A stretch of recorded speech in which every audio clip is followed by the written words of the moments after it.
चलो। नमस्कार दोस्तों, आज मैं भस्त्रिका प्राणायाम के बारे में आपको प्रोसेस बताने जा रहा हूं कि हम किस प्रकार भस्त्रिका प्राणायाम का अभ्यास करें। भस्त्रिका प्राणायाम एक इस प्रकार का प्राणायाम है जिसको सभी प्रकार के आयु के लोग कर सकते हैं। बच्चे भी कर सकते हैं, युवा भी कर सकते हैं और सीनियर सिटीजन भी कर सकते हैं। तो क्या करना है, पहले हम सुखपूर्वक बैठ जाएं किसी भी आसन में, इस प्रकार ध्यानपूर्वक, और अपनी कमर गर्दन को सीधा रखना है। आप लंबी गहरी श्वास को भरेंगे, छोड़ेंगे।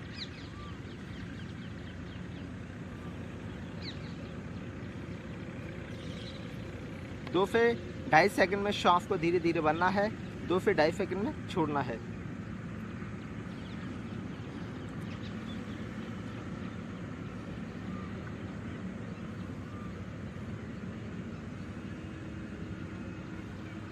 भस्त्रिका प्राणायाम करते समय ध्यान रखें कि जब हम श्वास को भरते हैं तो हमें अपने फेफड़ों में श्वास को भरना है।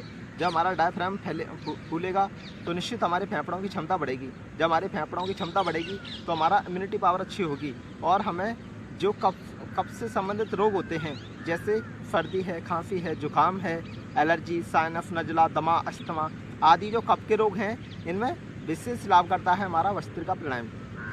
इससे हमारे फेफड़ों की क्षमता तो बढ़ती है, साथ ही इससे जो त्रिदोष हैं, वात, पित्त, कफ, ये तीनों कम होते हैं। तो इसको हम नित्य प्रतिदिन यदि करते हैं तो हमारी इम्यूनिटी पावर अच्छी होती है। कपालभाति प्राणायाम में हम थोड़ा सा डिफरेंट करते हैं भस्त्रिका से। भस्त्रिका में हम क्या करते हैं, श्वास को भरते हैं, छोड़ते हैं, लेकिन कपालभाति प्राणायाम में हम श्वास को झटके से बाहर फेंकते हैं।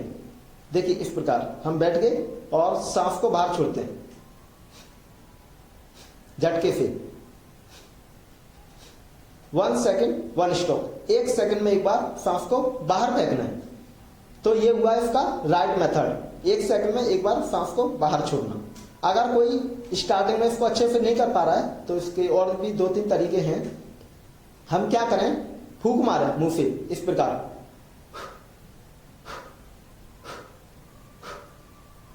जैसे आप फूंक मारेंगे तो पेट हमारा दब जाता है। यहां हाथ रख के देखें,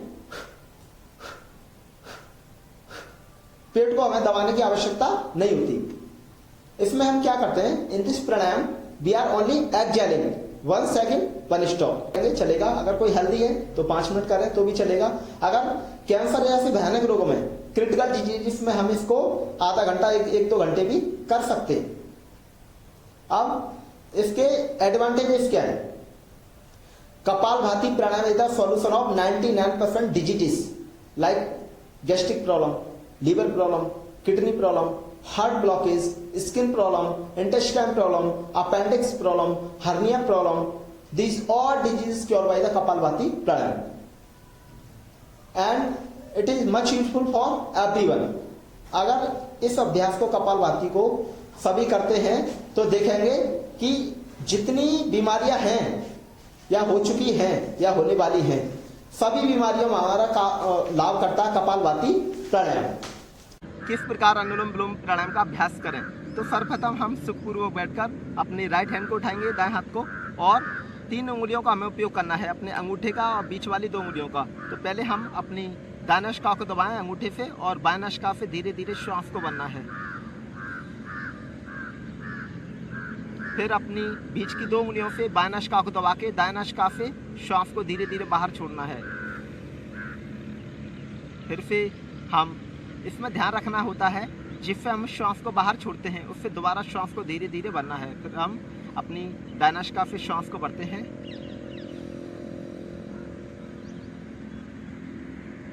इसके बाद बाएं नासिका से श्वास को बाहर छोड़ें। फिर से बाएं नासिका से श्वास को भरें। फिर दाएं नासिका से श्वास को बाहर छोड़ें। फिर दाएं से भरें, बाएं से छोड़ें। ये अभी मैंने 2 आवृत्ति करके दिखाई है अनुलोम विलोम की, और मैं सिंपल तरीका बताता हूँ। हम अपनी इंडेक्स फिंगर से अपनी दाएं नासिका को दबाएंगे, राइट नोस्ट्रिल को, और लेफ्ट से श्वास को भरना है। फिर लेफ्ट नोस्ट्रिल को प्रेस करेंगे, राइट से ब्रीथ आउट करेंगे। Again breathe in from right, breathe out from left, it's complete 1 cycle. तो जब हम इसको बार बार करते हैं तो क्या होता है, इधर से ये जो हमारा चंद्र स्वर है तो हमारी ठंडी हवा जाती है, ये हमारे सूर्य स्वर है, इधर से गर्म हवा जाती है। तो जब ठंडी गर्म हवा जाती है तो हमारे यहाँ पे जो आद्य चक्र है, जिसको हम ललना चक्र बोलते हैं, इसको हम अपना पीनल ग्लैंड भी बोलते हैं, जो कि हमारी थर्ड आई जिसको हम कहते हैं। तो यहाँ हमारा घर्षण होता है वायु का, तो जिससे हमारा बुद्धि तीव्र होती है। जब हमारी बुद्धि तीव्र होती है तो हमें कभी किसी प्रकार का मानसिक तनाव नहीं होता है, सर में दर्द नहीं होता है, और हमारी मेमोरी शार्प होती है। और विशेषकर ये बच्चों के लिए, विद्यार्थियों के लिए बहुत लाभकारी है। जिन बच्चों का पढ़ाई में मन नहीं लगता है, जिनकी एकाग्रता नहीं लगती है, तो उनके लिए ये अनुलोम विलोम प्राणायाम विशेष लाभ करता है। और हाई बीपी वाले इसका अभ्यास जरूर करें, चाहे लो बीपी हो या हाई बीपी हो। तो हाई बीपी में ये रामबाण की तरह कार्य करता है, मानसिक तनाव के लिए, हाई बीपी के लिए और संपूर्ण शरीर के नस नाड़ियों के शोधन के लिए अनुलोम विलोम प्राणायाम हमारा विशेष लाभ करता है।